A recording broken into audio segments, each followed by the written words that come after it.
Obedecer, produzir e consumir. Aí está a tríade que domina a sua vida. Obedecem a seus pais, seus professores, seus patrões, seus proprietários e seus negociantes. Obedecem às leis e às forças de ordem. Obedecem todos os poderes porque não sabe fazer outra coisa. E não há nada que o assuste mais do que a desobediência, porque a desobediência é o risco, a aventura e a mudança. E assim como uma criança que entra em pânico quando se perde de seus pais, o escravo moderno se sente desorientado, sem o poder que o doutrinou e também por isso continua obedecendo. O medo fez de nós escravos e nos mantém nessa condição. Inclinamo-nos diante dos mestres do mundo. Aceitamos essa vida de humilhações e de miséria somente por temor. Entretanto, dispomos da força numérica em face de uma minoria que governa.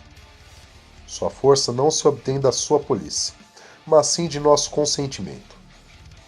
Justificamos nossa covardia em relação ao enfrentamento legítimo contra as forças que nos oprimem com um discurso cheio de humanismo moralizador.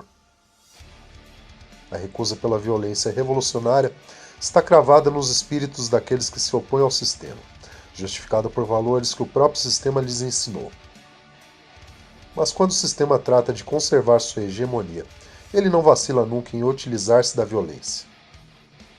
Existem alguns indivíduos que escapam do sistema de controle de alienação, mas estes vivem em constante vigilância. Todo ato de uma rebelião ou resistência é assimilado como uma atividade desviada ou terrorista. A liberdade não existe senão para aqueles que defendem os imperativos mercantis. A verdadeira oposição ao sistema dominante é totalmente clandestina, pois contra estes opositores a repressão é a regra vigente. E o silêncio da maioria dos escravos frente a tal repressão é justificado pela insistência dos meios de comunicação e políticos em omitir e negar o verdadeiro conflito existente na presente sociedade. E como todos os seres oprimidos da história, o escravo moderno necessita de sua mística e de seu Deus para anestesiar o mal que lhe atormenta e o sofrimento que lhe deprime. Mas esse novo Deus a quem lhe entregou sua alma não é mais que nada, um pedaço de papel, um número que só tem sentido porque todos decidiram dar. É por esse novo Deus que ele estuda, que trabalha, ri e se vende. Por ele, o escravo moderno abandonou seus valores e está disposto a fazer o que seja. O escravo crê que quanto mais dinheiro possua, mais se livrará da coação que o subjuga, como se a posse fosse a via para a liberdade. Mas a liberdade se aproxima à medida que se tem o domínio de si mesmo. Um desejo, uma vontade de agir e, sobretudo, estar no ser e não no ter. Mas há que decidir se não vai servir e nem obedecer mais. É árduo ser capaz de romper com os hábitos que todos, ao que parece, supõem ser o justo. O escravo moderno está convencido de que não existe alternativa para a organização do mundo presente. Resignou-se a esta vida porque pensa que não pode ser de outra forma. E é aí onde reside a força de dominação presente. Fazer crer que este sistema que colonizou toda a superfície da Terra seja o final da história. Convenceram a classe dominante de que adaptar-se à sua ideologia equivale a adaptar-se ao mundo tal como é, ou tal como sempre foi. Rever outro mundo converteu-se num crime condenado única e somente por toda a mídia e por todos os poderes, quando na verdade o criminoso é aquele que contribui, conscientemente ou não, com a demência da organização social dominante. Não há loucura maior que a do sistema presente. Frente à desolação do mundo real, torna-se necessário para o sistema colonizar também a mente dos escravos. E por isso, o sistema dominante preferiu progressivamente usar, ao invés da repressão, a dissuasão e, que desde a idade mais tenra, cumpre o papel preponderante na formação dos escravos. Ele deve esquecer-se de sua condição servil, sua pressão e sua vida miserável. Basta conter essa multidão hipnotizada, conectando-as às telas que acompanham sua vida cotidiana. Eles disfarçam sua insatisfação permanente com o reflexo manipulado de uma vida idealizada em sonhos, cheia de dinheiro, de romances, de glória e de aventuras. Mas seus sonhos são tão lamentáveis como sua vida miserável. Existem imagens para todos e para tudo. São as portas para as mensagens da sociedade moderna que servem de instrumento de unificação e propaganda, e multiplicam-se à medida que o homem é tirado do seu mundo e de sua vida. É o menino o primeiro consumidor dessas imagens. Tem-se que transformá-los em estúpidos e extirpá-los de toda a forma de reflexão e de crítica. E tudo isso se faz claramente com a cumplicidade desconcertante de seus próprios pais, que se renderam frente à força dos meios de comunicação modernos. Eles mesmos compram todas as mercadorias necessárias para a escravização de seus descendentes.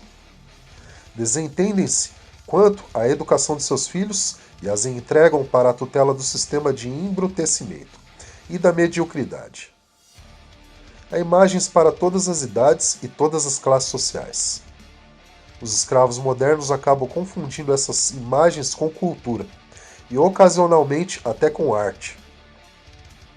Recorre-se constantemente aos instintos mais baixos para venderem qualquer mercadoria, e é a mulher duplamente escrava que paga o preço mais alto na presente sociedade. Ela é apresentada como simples objeto de consumo. Até a revolta acabou sendo reduzida a uma imagem desprovida de seu real potencial subversivo. A imagem segue sendo a forma de comunicação mais direta e mais eficaz. Constrói modelos, embrutece as massas, mente, cria frustrações e incute a ideologia do sistema mercantil. Sim, trata-se, pois, mais uma vez, do mesmo objetivo: vender. Vender produtos, ou ideias, ou comportamentos, ou modelos de vida. Não importa o que, mas vender. Esses pobres homens divertem-se apenas para esquecer-se do autêntico mal que os atormentam. Deixaram que fizessem de sua vida qualquer coisa e fingem sentir-se orgulhosos. Tentam reluzir satisfeitos, mas ninguém acredita e, frente ao frio reflexo do espelho, conseguem enganarem a si mesmos e perdem seu tempo diante de uns imbecis que os fazem rir ou cantar, sonhar ou chorar. Através do esporte de massas, o escravo moderno vive as vitórias e as derrotas, os esforços e as dores que não pode viver na própria pele. Sua insatisfação o obriga a viver por encargo frente ao aparelho de televisão. Enquanto os imperadores da Roma antiga compravam a submissão de seu povo com pão e circo, atualmente é com diversões e um consumo cego com que se compra o silêncio dos escravos. O controle das consciências é o resultado da utilização viciada da linguagem pela classe social e economicamente dominante. Sendo eles os donos de todos os meios de comunicação, o poder difunde a ideologia mercantil através da definição fixa, parcial e emanada que atribui às palavras. As palavras são apresentadas como se fossem neutras e sua definição como evidente. Controladas pelo poder, designam sempre um conteúdo bem diferente do encontrado na vida real. E ante toda uma linguagem de resignação, de impotência e de aceitação passiva das coisas tal como são e tal como devem permanecer, as palavras atuam por conta da organização dominante de nossa sociedade. E já que o poder utiliza-se de sua própria linguagem, acaba por nos condenar à impotência. A linguagem é o ponto primordial na luta pela emancipação humana.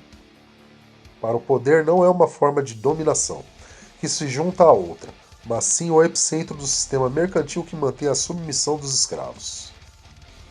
É através da reapropriação da linguagem e, portanto, da comunicação real das pessoas que surge novamente a possibilidade de uma mudança radical.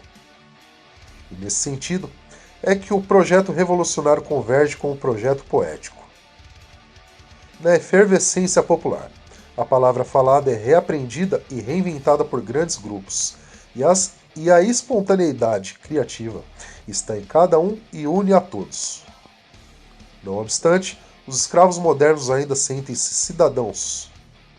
Acreditam que votar é decidir livremente quem conduzirá seus assuntos como se ainda pudessem escolher. Mas quando se trata de decidir entre a sociedade em que querem viver, eles acreditam que existe uma fundamental divergência entre a social-democracia e a direita nacionalista na França, entre os democratas e republicanos nos Estados Unidos ou entre os liberais ou conservadores na Colômbia. A verdade é que não existe nenhuma oposição, visto que todos esses partidos estão de acordo no essencial, que é a conservação da presente sociedade no sistema mercantil. Nenhum dos partidos políticos que possam ter acesso ao poder põe em questão o dogma do mercado. E são esses mesmos partidos que, com a cumplicidade de mídia, se camuflam nas telas. Brigam por pequenos detalhes com o intuito de que tudo continue como sempre esteve. Disputam para saber quem ocupará os postos que o parlamento mercantil lhes oferece. Essas pobres crenças são difundidas por todos os meios de comunicação com a finalidade de ocultar um verdadeiro debate, a escolha da sociedade em que queremos viver. A aparência e a futilidade se sobressaem sobre o enfrentamento das ideias. Tudo isso não se assemelha em nada, nem de longe, com uma sociedade democrática. A democracia real se define, em primeiro lugar, antes de tudo, pela participação massiva dos cidadãos na gestão dos assuntos da cidade. É direta e participativa. Sua expressão mais autêntica encontra-se na Assembleia Popular e no diálogo permanente da organização da vida cotidiana em comum.